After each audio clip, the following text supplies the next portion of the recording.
Hello and welcome to this week's edition of China Now.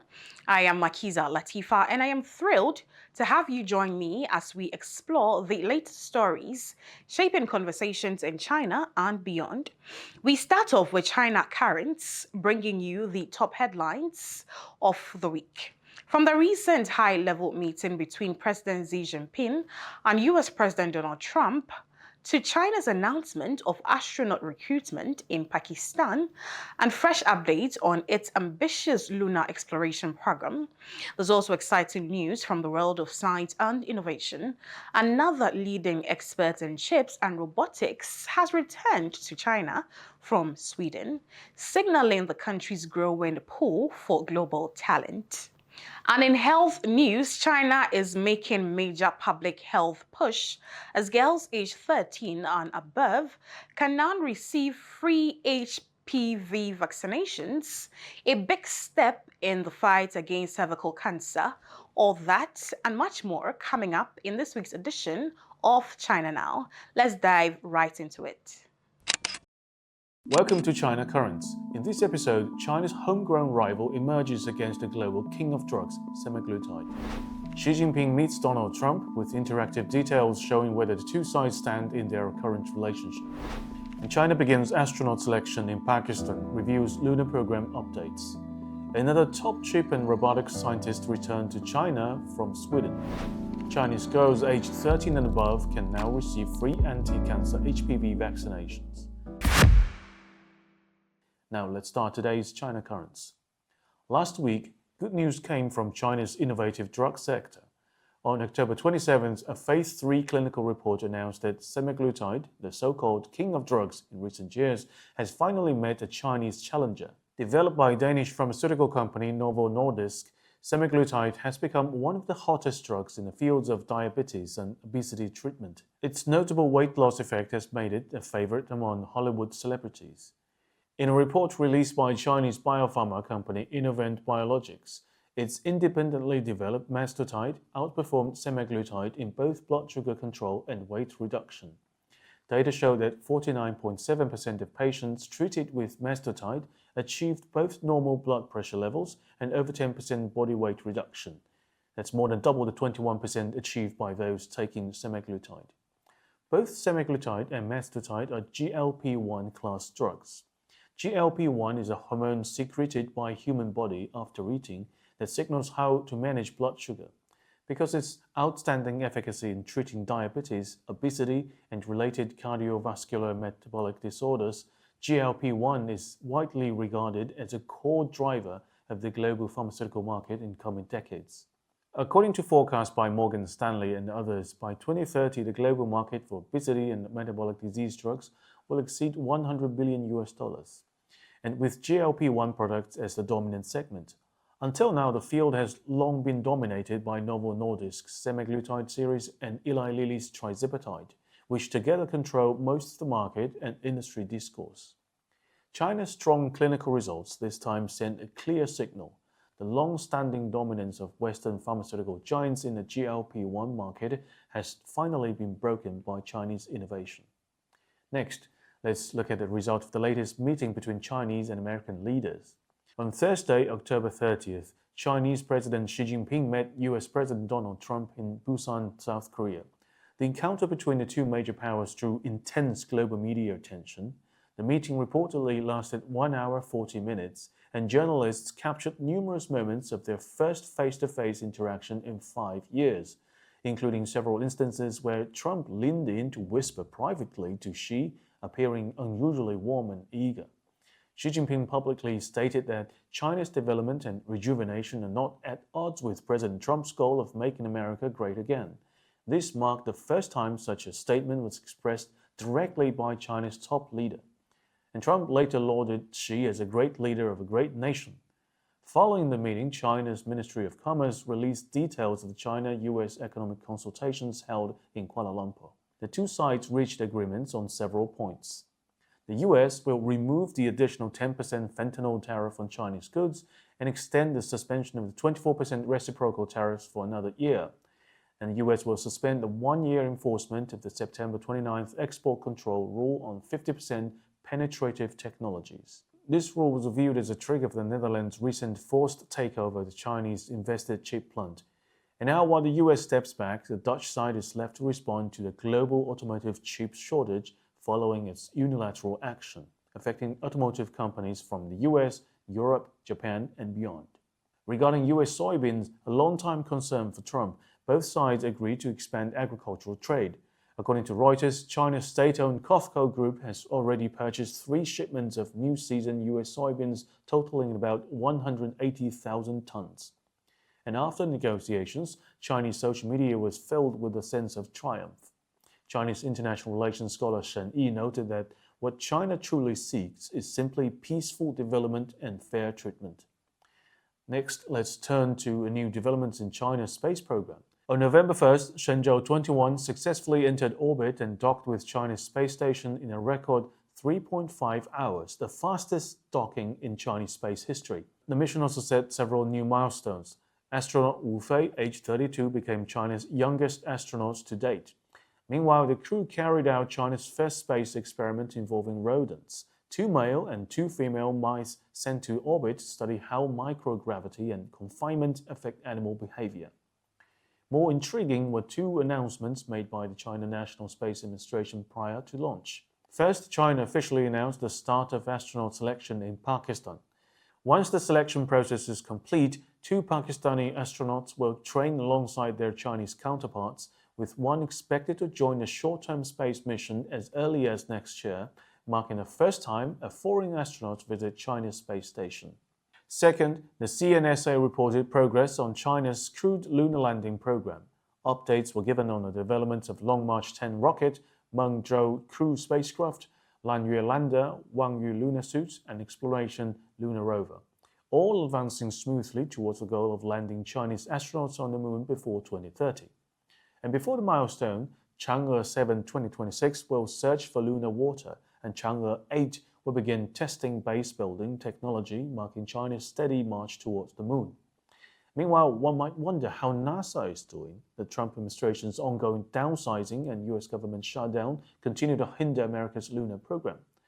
Around 83% of NASA employees and contractors are currently furloughed, and SpaceX's lunar lander project has reportedly fallen behind schedule.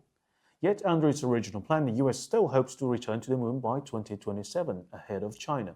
Our next story once again highlights China's strong pull on global scientific talent. Recently, top industrial chip and robotics expert Pang Zhibo left Sweden to return to China, joining Peking University's School of Advanced Manufacturing and Robotics as a tenured professor effective this month. Previously, Pang served as a senior principal scientist at ABB in Sweden, a world leader in robotics, electrical energy, and automation technology, and one of the world's largest industrial engineering firm. He was responsible for overseeing more than 800 R&D staff and 80 technical products across the company's global operations. According to Peking University's official website, Pang will focus on interdisciplinary research in intelligent robotics and autonomous systems, including physics-informed neural networks, multimodal embodied intelligent models, and high-computing cloud-based controllers. Pang's return coincides with China's strategic priorities. The newly released 15th Five-Year Plan calls for decisive breakthroughs in integrated circuits, industrial machine tools, advanced materials, and biomanufacturing, all areas aligning perfectly with Pang's expertise. Finally, let's look at a major new health policy for Chinese girls.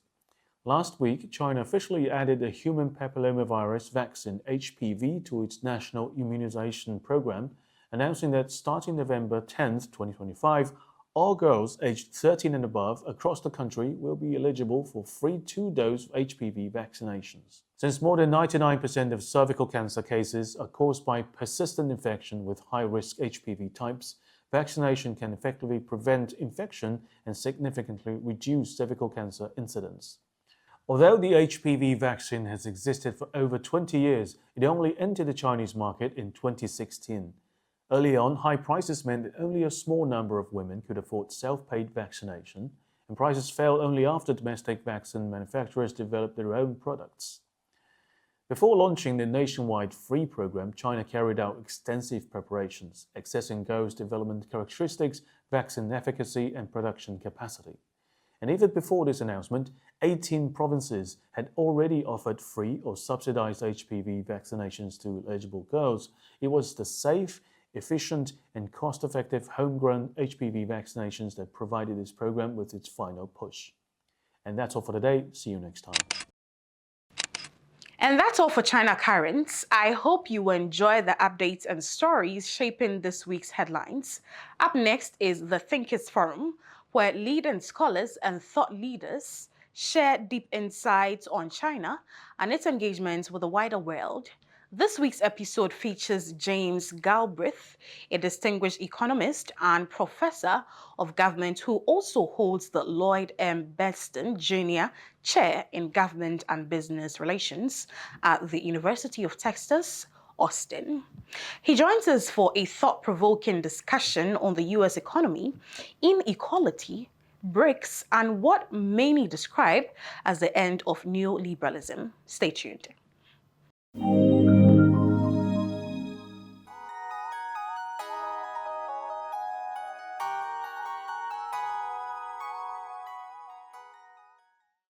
I wouldn't characterize the state of the economy as booming, but I wouldn't characterize it as slumping either.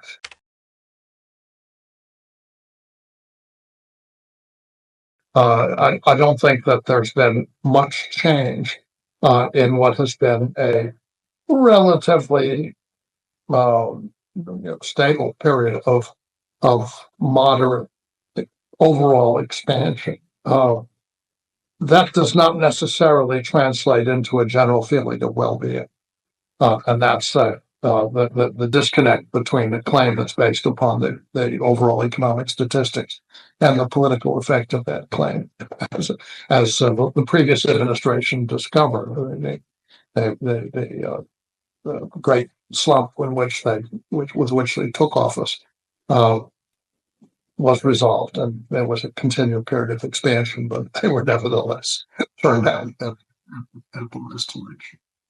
Generally speaking, the American economy has suffered a massive deficit in its in the construction and maintenance of basic infrastructure. So there's a lot in this country that is no longer at the peak of modernity, if you like, and the peak of good maintenance. So you can see this just about everywhere.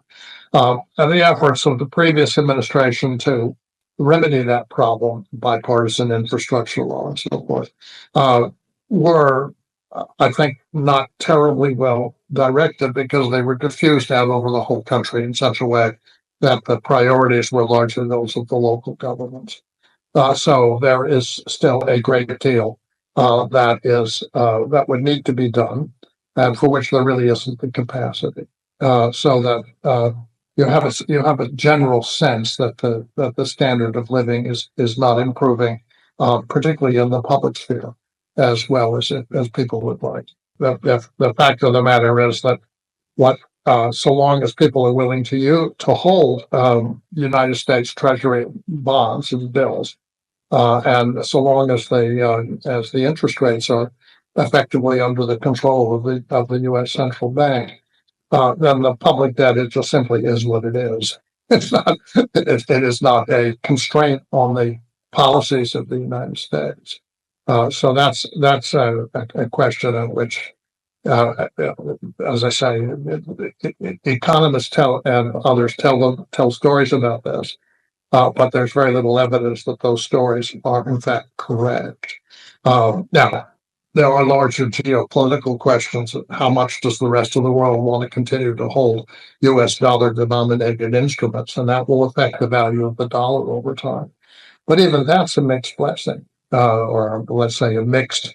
The effect of that is mixed, because while a lower dollar means more expensive imports for American consumers, it also helps to restore the competitive position of what remains of American industry. So one can argue that position one way or back and forth one way or another. You've mentioned three separate policies: fiscal, monetary, and industrial. Monetary policy is certainly the easiest one to change in the short run. Administrations have been putting pressure on the Federal Reserve to lower interest rates. I happen to sympathize with that position. I think the Federal Reserve's notion that it can raise the interest rate to bring down the inflation rate and lower it and so forth is really a position that no longer is supported by in the structure of the economy and by the evidence as and if in fact, well, it's at a certain point it probably was, but I think the conditions have changed in such a way that it's no longer a very powerful force, and the effect of the high interest rate policy, which was put in place in 2022, has been to very seriously affect the housing market, which is a significant thing, but not the single driving force behind either the economy or the inflation rate. I think on the whole, a lower interest rate environment accompanied by anti-speculative regulation would be a better policy mix.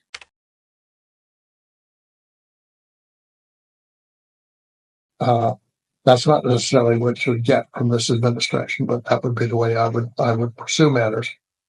On fiscal policy, the fact is that the strong presence of a push from fiscal policy, that is to say, the large deficits that we've tolerated for a long period of time have been essential to keeping the American economy growing. Without that, you would have been in a much worse position. Industrial policy, previous administration's industrial policy was one which relied heavily on tax incentives and to some degree subsidies. And these are very hard for the Americans. First of all, the tax incentives leave the decision making in private hands, and the other arm of a policy, which would be a state-directed policy, is one for which the United States government has had its capacity largely reduced over the last 50 years. It's very hard to implement in a successful way. And we've seen this essentially. There have been some results, but they're not very impressive. This administration, of course, is trying to achieve some of the same results with a tariff strategy. And that's a tool with some power. It will have the effect, it is having the effect of encouraging firms, for example, European industrial corporations, to locate new facilities in the United States, something which is also encouraged by relative energy prices and other things. But it's that too is a strategy which would require a sense that the policy will be maintained for a long period of time, and in spite of its effects on the cost of living in the United States. And if you're a private business, you can't be sure of that. So you have, I think, in each of these cases, rather limited capacity to achieve the notional goal, which is a large-scale reindustrialization and of the country, and undoing the effect of, let's say, 50 years of globalizing neoliberalism. Just has been the case since the Reagan period, effectively.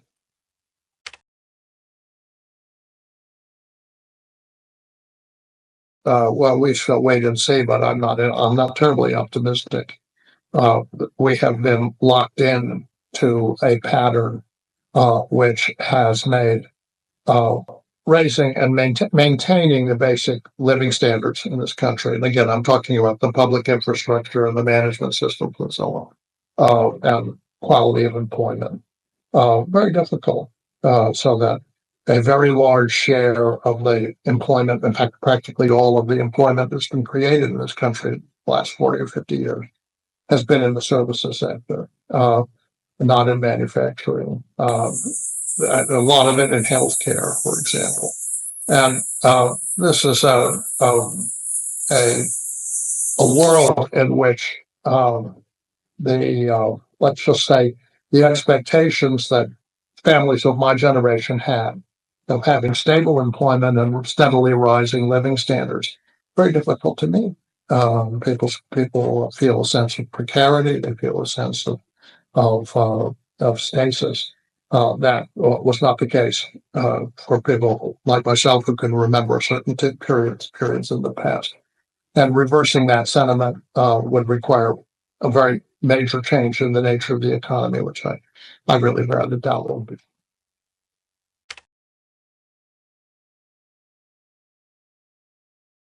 I regard the problem of inequality or the issue of inequality in this country as being primarily a artifact or consequence of the structural changes in the economy over the period we've been discussing, and in particular, you can say that the United States was a very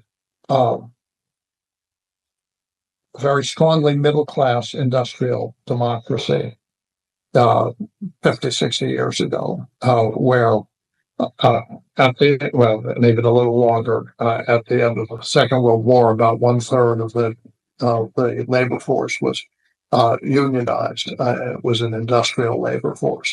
It obviously had advantages that stem from the fact that the U.S. position in the world was untouched by the war and very, in fact, strengthened by it. And this position has been, this situation has been in, a period, let's say, a very long-term structural change, which was accelerated in the beginning of the late 1970s through the 1980s and 1990s and beyond by, let's just say, globalization, deindustrialization, and the rise of an economy whose strong points were basically on the two coasts. You had finance, insurance, real estate, headquartered on the East Coast, technology, aviation, information technology, military technologies on the West Coast, and in between, a large area of regions that lag behind. And this, of course, reflected in the politics of the country. The two coasts are primarily oriented toward the Democratic Party, the center of the country toward the Republican. And you see this effect on the distribution of income. We did an exercise with my little research group some years ago and showed that if you take the inequalities measured across the counties of the United States, and the country's divided up into 3,150 counties, so it's a small geographic unit, you could, in the 1990s, basically isolate 1/2 of the increase of inequality to 5 counties. They were New York, which is the headquarters of the financial districts of Wall Street, and 3 counties of Northern California, which is to say Silicon Valley, 1 county in the state of Washington, which is to say the headquarters of Microsoft. So you're looking at where the really very high incomes were concentrated in very, very small parts of the country. And later research, which we're still ongoing, really confirms that basic picture that very, very wealthy people whose incomes drive the overall measures of inequality and drive the power structure are concentrated in very small parts of a very large country. Not entirely unlike the Chinese situation in the early years of the reform period, by the way, in which you had massive increases in incomes in Guangdong province in Shanghai and Beijing, which were driving inequalities in the whole country, which then became modified by the more rapid growth in other parts of the country, and particularly the large eastern provinces.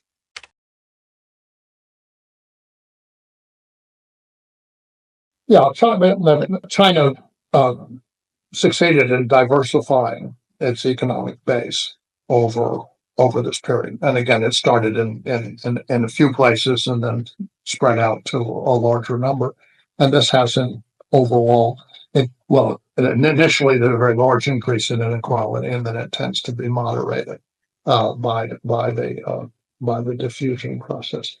And we have not yet seen, and have not seen in the United States, a similar diffusion of the economic gains that were registered, and they won't, because finance is necessarily a highly concentrated activity unless you take really extraordinary steps to break it up. And information technology, likewise, is a matter of relatively small corporations who control vast sectors of this dimension of the economy and concentrate an enormous share of the rents and profits associated with the whole economy in their own hands. So this is why a company like NVIDIA, and it's not the first one, Alphabet and so forth, have such extraordinary market valuations when in fact they're not all that large. As companies go, they don't have anything like the workforces that a major automobile firm, for example, is going to have. Why this particular pattern was allowed to develop. I think the answer to that is that the decision making was taken by through the capital markets, not through the government. And what effectively happened, and this is going back into the history of, let's say, the information technology sector, was that a scientific establishment that was previously within the government or in the large laboratories of large industrial corporations. AT&T's Bell Labs was a classic example in the transistor and the semiconductor here. Were essentially spun off into separate corporations, which could be capitalized separately. And they then succeeded in basically capturing the rents from the whole industrial process. So that, for example, again, another piece of history, when IBM was moving toward small computers, such as we now use, it basically devolved the software systems to Microsoft. And that's a separate company. And it turned out that you could extract all of the capital value from the larger companies by controlling the software systems. And this then meant that Microsoft became a very highly capitalized company, and International Business Machines, IBM, became a substantially historical artifact. So you see this all through this process, which is concentrated the capital value and therefore political power in the hands of a small number of people who now are very closely associated with public power in this country. They were initially part of the Democratic coalition, but they've gone over to Mr. Trump in the most recent cycle, and you can see them all present at his inauguration, and in the case of Mr. Musk, heavily present in the first months of his administration.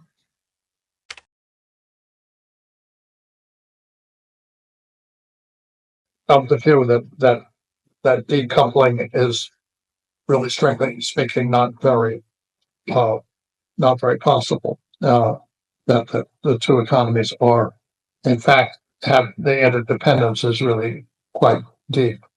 That said, it has been a view of American political authority, and not just this administration. So the previous one has been for some time, that the U.S. dependency on China in key technologies and key materials and so on is a security risk for the United States. A whole range of things that people are concerned about, from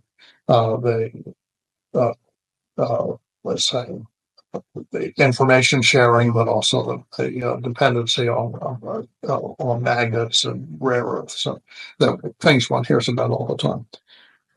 That they ought to make the effort to make the U.S. less dependent, give it autonomous capability in these areas. That's very difficult. The efforts to achieve this are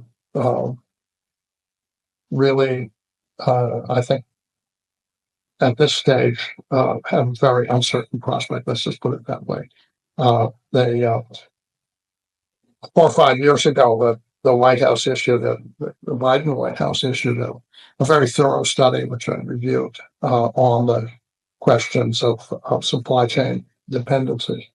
And then, they made the point that we don't really have training programs for miners in this country.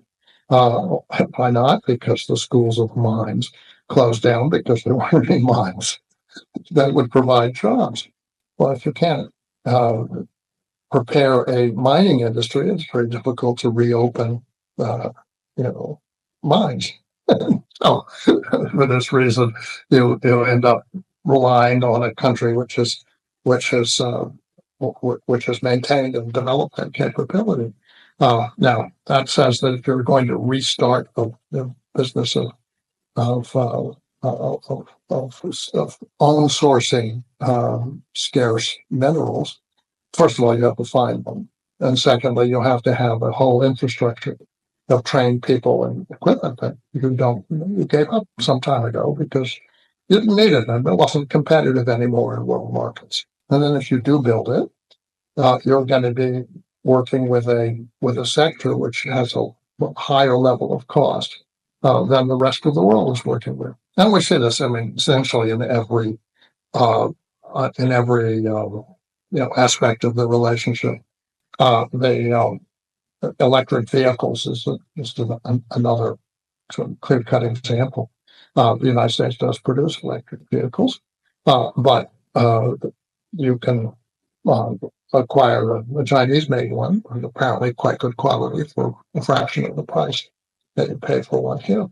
And so this, again, is a situation which is you can work on providing, the US has a big internal market, and you can certainly work on making it more autonomous, but you're paying a significant price when you do.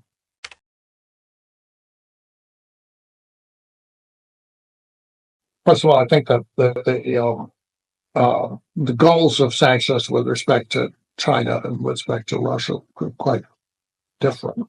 I don't see that any plausible advocate of restricting trade with China thinks that it's going to derail the Chinese growth model. It's not a plausible theory. It was and it has been and still is the view of the architects of the sanction policy that they could bring really very strong pressure and effective pressure to bear on the Russian Federation. That's certainly what the strategy was. And in fact, in the early part of after the escalations in 2022, we were being told that the Russian economy was being brought to its knees and it would soon be crawling back to negotiate terms because of the sanctions policy. And this, of course, didn't happen. I wrote on this actually already 2 years ago to explain that you have two possible explanations for this. One is that the sanctions didn't work and that they were effectively evaded. And that explanation fails, because if the sanctions had been ineffective, if they hadn't had any effect on the Russian economy, nothing would have happened, nothing would have changed. In fact, things changed in a very dramatic way inside Russia, and Russian sources confirm this. On the facts, the two sides are not very different. They show that the sanctions had a very large scale. The word the Russian Academy of Science used, a large scale crisis effect on every sector of the Russian economy. But what was that? That's the question. And the answer was, well, it forced foreign firms to leave the Russian market. It imposed what were effectively capital controls, which China has always maintained. It made it necessary to in-source components to accelerate the process of import substitution against machinery and so forth that was being imported from Germany, from Japan, and elsewhere. It slowed Russian export of raw materials, of resources, of energy, which meant that the prices internally were very stable. And all of that meant that the conditions for the growth of the Russian economy on a more autonomous basis were very favorable in ways which would not have been the case if the sanctions hadn't been imposed. Russia had a government, its economic policy had a strong, let's call it, open neoliberal component.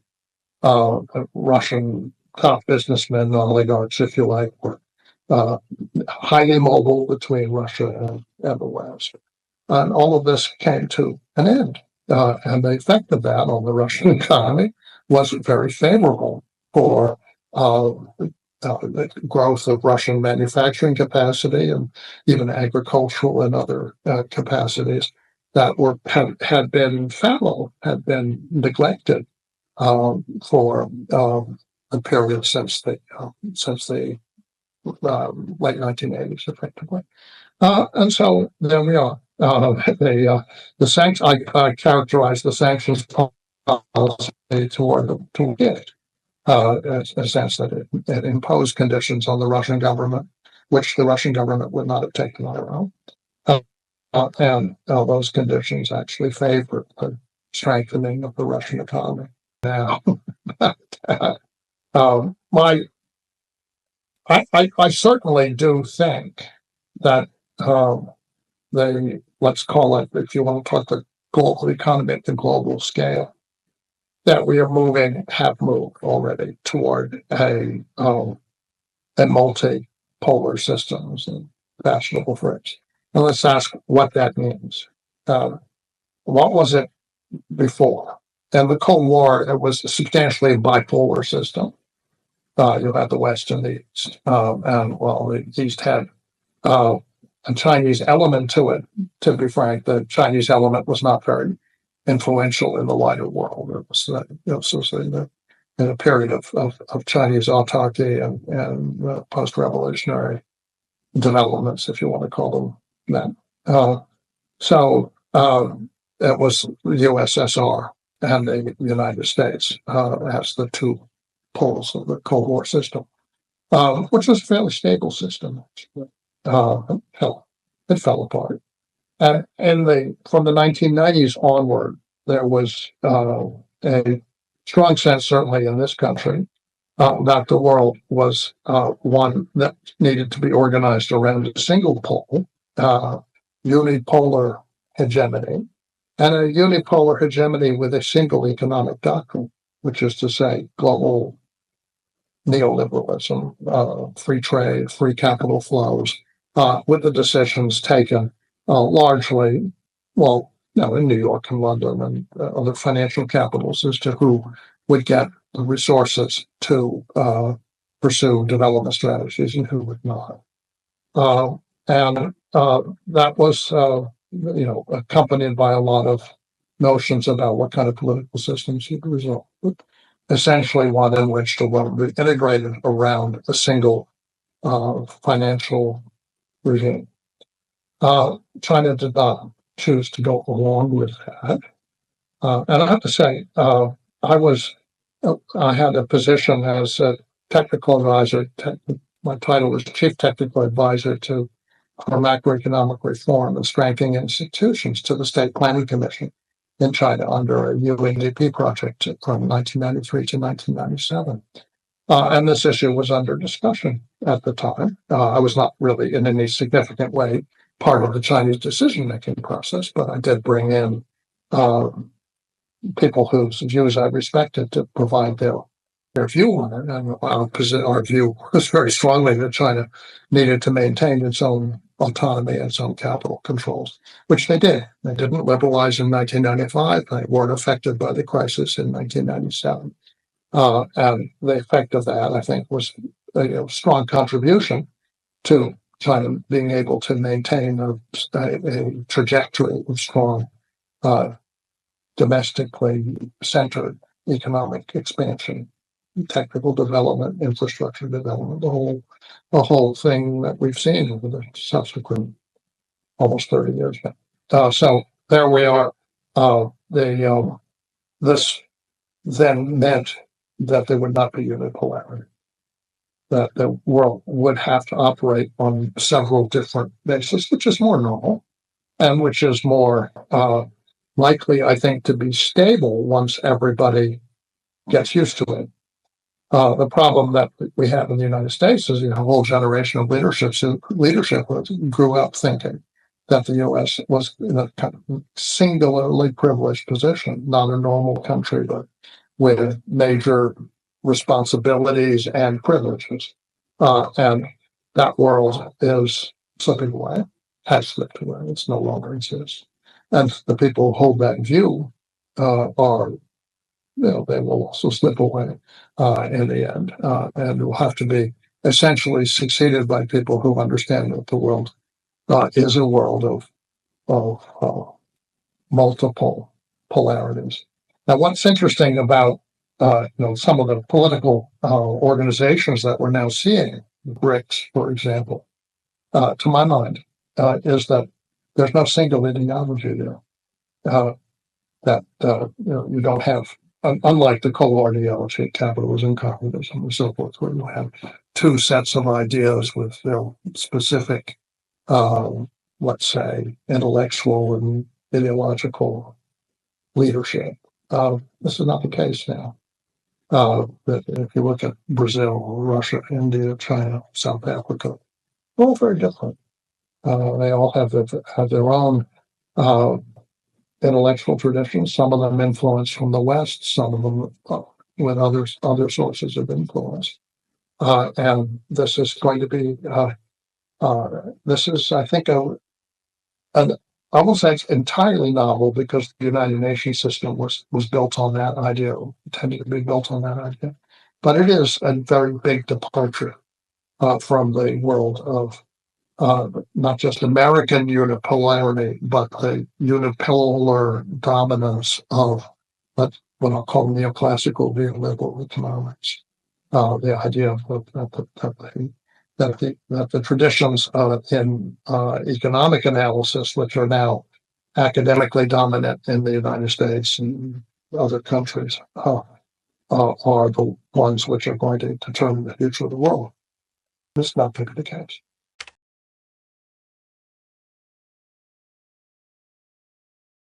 I'm inclined to think that shifting the basis of the world's reserve system is going to be a fairly slow process, if it happens at all.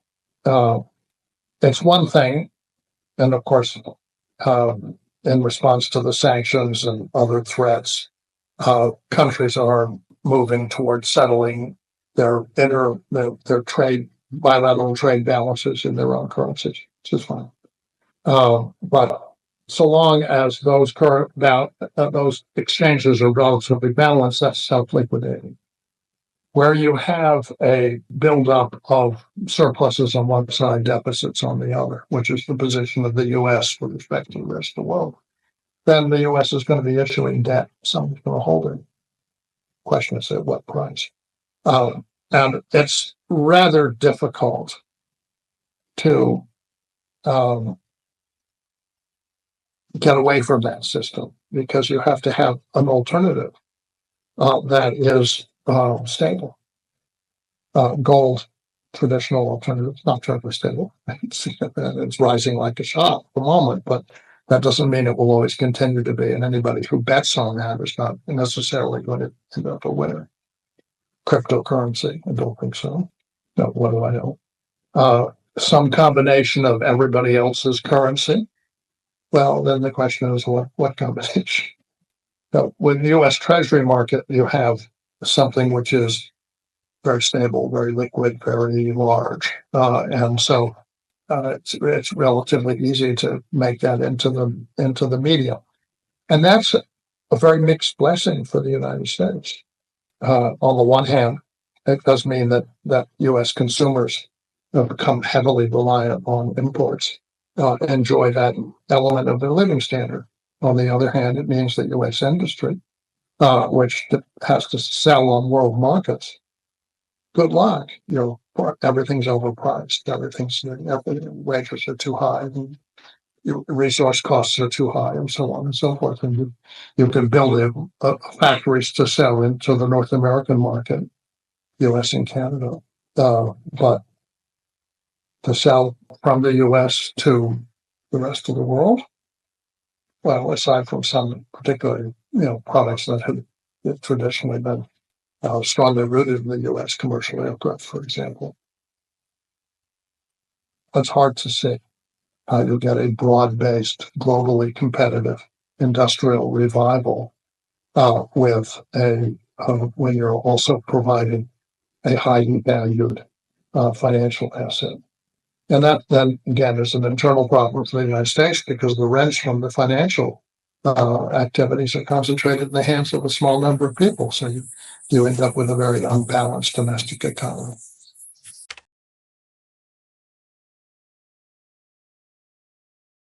Well, this gets into the subject of my latest book, which is co-authored with a mathematician originally from China, Jinping, which deals with the question of economic theory.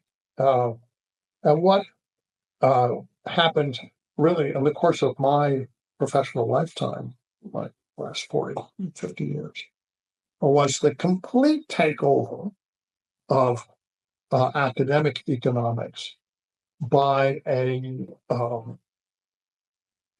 framework oriented toward perfect competition, general equilibrium, perfect information.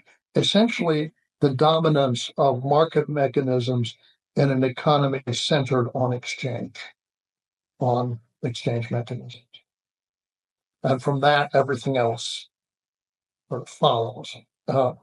And the reality of the world is that the economic problem is a problem primarily of production, not exchange. If you don't produce anything, you don't have anything to exchange. And so the decision to produce is what you need to have an analytical framework for. And that decision is necessarily one in which you are dealing with uncertainty. You're dealing with the need to make fixed investments in order to extract resources. The whole conditions of real world existence come into play. And in particular, you're thrown into a world where you can't isolate yourself conceptually from the scientific understanding of the last 150 years, which is rooted in, among particularly the second law of thermodynamics, the whole processes whereby energy is used and used up and waste products and so forth are generated.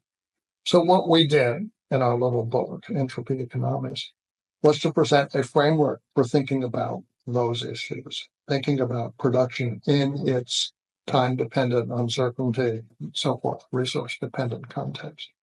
And we find that really very intellectually rewarding, profitable, enables you to have a relatively straightforward theoretical basis for considering the problems of the real world. And it's not something which is new or unusual.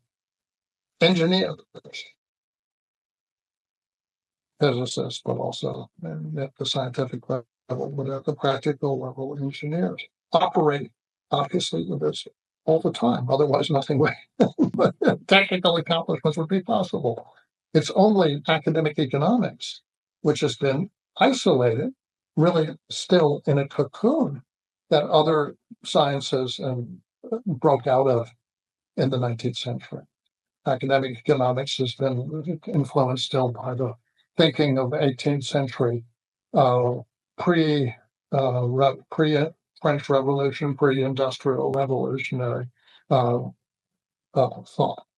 And so they created a system in which is self-organizing, self-contained, self-stabilizing, that doesn't exist and can't exist in the real world.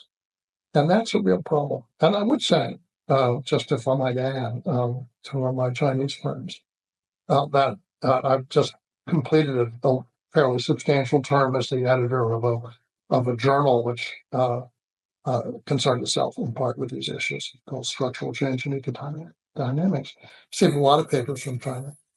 And I felt disturbed by the fact that Chinese academic economics is caught up in this neoclassical, neoliberal framework.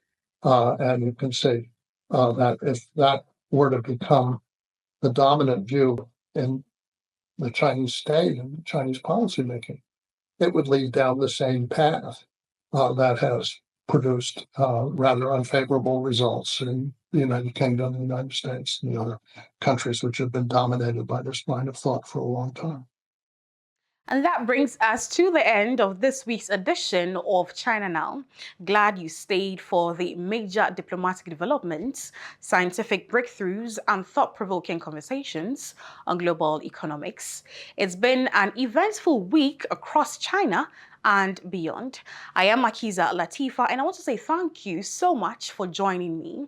Don't forget to tune in next week for more stories, insights, and perspectives shaping the world from China's vantage point. Also, remember to share with me your comments, thoughts, feedback, and suggestions through the email provided below.